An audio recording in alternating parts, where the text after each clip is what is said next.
Ninguém gosta de sofrer, ninguém gosta de apanhar, ninguém gosta de se decepcionar, de sentir dor. Isso é algo que nós buscamos constantemente nos afastar. É algo que nós buscamos constantemente tirar de nossas vidas, nos afastar das coisas que nos trazem dor, nos afastar das coisas que fazem com que nós soframos. Mas fato é que o sofrimento pode trazer algum fruto para as nossas vidas. Existe uma palavra que está diretamente conectada com dor: disciplina. Disciplina envolve dor. O processo de disciplina envolve nós nos moldarmos, nós nos conformarmos a certa forma, a certa forma. E nós devemos compreender isso como algo que deve ser útil para as nossas vidas. Perceba o que é descrito em Provérbios 3, versículo 11, que nos diz: Filho meu, não rejeites a disciplina do Senhor, nem te enfades da sua repreensão. Aqui nós percebemos o valor da disciplina que vem de Deus. Aqui nesse versículo, claramente nós percebemos como é o Senhor quem pode nos dar disciplina. Nós não estamos falando aqui de disciplina autoimposta, que eu coloco a minha vida dessa forma, que outras pessoas me colocam nessa situação, mas a disciplina que vem do próprio Senhor, a disciplina que vem de Deus. A disciplina que vem do Senhor é uma demonstração de amor. A disciplina que vem de Deus não é uma disciplina qualquer, não é uma disciplina humana. Vem vindo da parte do Senhor, faz com que nós possamos crescer, faz com que nós possamos, de fato, ter um crescimento espiritual nessa vida. Muitas vezes nós queremos as bênçãos de Deus, mas nós rejeitamos quando nós somos disciplinados pelo próprio Deus. Quantas vezes nós não somos disciplinados por Deus, mas nós vemos aquilo como algo ruim.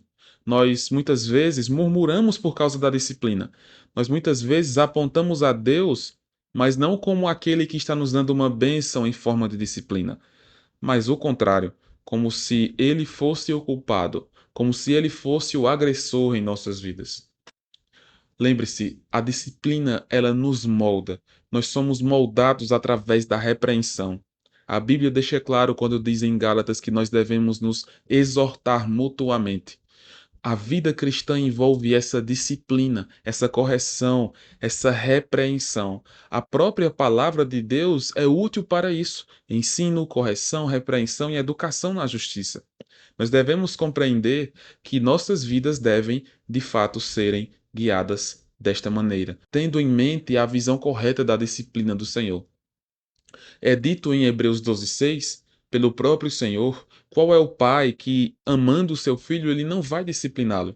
Então, quando nós sofremos disciplina da parte do Senhor, nós devemos, mesmo que com o coração quebrado, doído, nós devemos lembrar que é uma disciplina vinda de Deus. Então, isso deve trazer uma alegria, mesmo em meio à dor. Porque se Deus está me disciplinando, é porque Ele me ama. E se Deus me ama, essa disciplina serve para que eu cresça, para que eu seja moldado conforme a imagem do Filho de Deus, como é descrito em Romanos capítulo 8. Não é para que eu simplesmente siga minha vida sem lembrar das consequências daquela situação, sem lembrar da disciplina que Deus me deu, mas lembrando constantemente que Deus disciplina aqueles a quem Ele ama.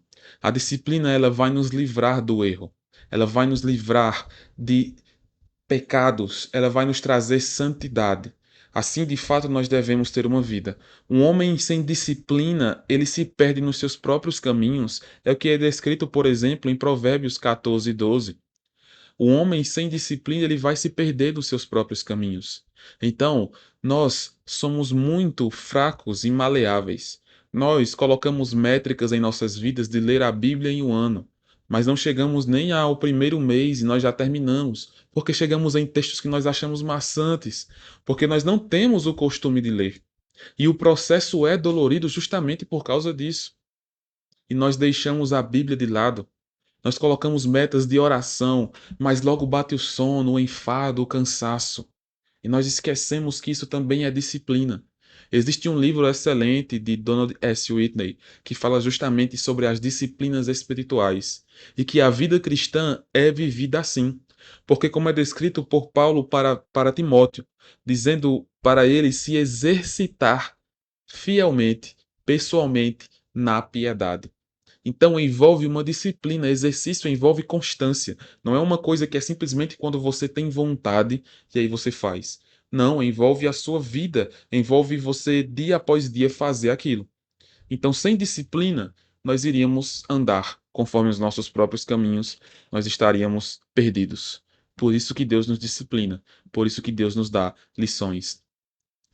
O orgulho pode nos impedir de aceitar a repreensão de Deus. Quando nós somos repreendidos, nós podemos muitas vezes olhar para o Senhor, ver a disciplina dele e simplesmente rejeitar, repreender ao próprio Deus, tentar repreender ao próprio Deus, porque nós achamos que a disciplina que ele está nos dando não é válida, não é correta, nós não merecíamos passar por isso. O orgulho faz com que a gente pense assim. O orgulho nos transforma desta maneira. Porque se nós pararmos para pensar, se nós pararmos para refletir, quando nós reclamamos por causa da disciplina, isso é nós dizendo para Deus que nós sabemos o que é melhor para nós e não Deus. Percebe quão orgulhosos nós somos muitas vezes de querermos colocar diante do Senhor aquilo que nós somos, orgulhosos, e ver isso como uma verdade absoluta. Isso deve ser tirado de nossas vidas, com certeza. A sabedoria está em ouvir e aceitar a repreensão. Nós percebemos isso em Provérbios 12:1. Nós devemos buscar a sabedoria, e a sabedoria envolve isso. Nós sermos repreendidos, exortados e buscarmos conselhos. Isso de fato transforma as nossas vidas. Homens nas Escrituras rejeitaram a disciplina, a correção, a repreensão, a exortação. Podemos lembrar de Saul, rei de Israel, recebeu conselhos do profeta Samuel, mas rejeitou os conselhos, seguiu seus próprios caminhos. Aconteceu o que aconteceu. Podemos lembrar também de Sansão. Sansão recebeu conselhos de seus pais, de outros, mas resolveu seguir o seu próprio caminho. Orgulhoso, arrogante, seguiu seus próprios passos e caiu. Deus nos corrige para o nosso próprio bem, e nós podemos perceber isso no texto já mencionado de Hebreus 12. Deus nos corrige não porque Ele quer nos ver sofrendo, mas porque Ele nos ama, porque Ele cuida de nós. A disciplina, ela gera de fato frutos em nossas vidas. O versículo vai deixar claro isso para nós, finalizando essa exortação. Não rejeitemos a disciplina de Deus. Quando Deus nos disciplina é para o nosso bem. Não vamos nos enfadar com a repreensão. A repreensão nos ajuda a seguir o caminho correto. A repreensão nos ajuda a vermos, de fato, o que é o caminho correto, para onde nós devemos nos guiar. Só assim nós podemos ter uma vida mais transformada, mais santificada, voltada para o Senhor. Analise sua vida. Como anda os seus caminhos diante do Senhor? Quando você se depara com uma repreensão do próprio Deus, como você age? Com rebeldia? Com murmurações? Ou você age com ações de graças? Graças a Deus o Senhor me exorta, me repreende, me disciplina, e assim eu posso de fato crescer. Que Deus possa te disciplinar cada vez mais, para que você continue a crescer e frutificar para a honra e glória dele. Deus te abençoe.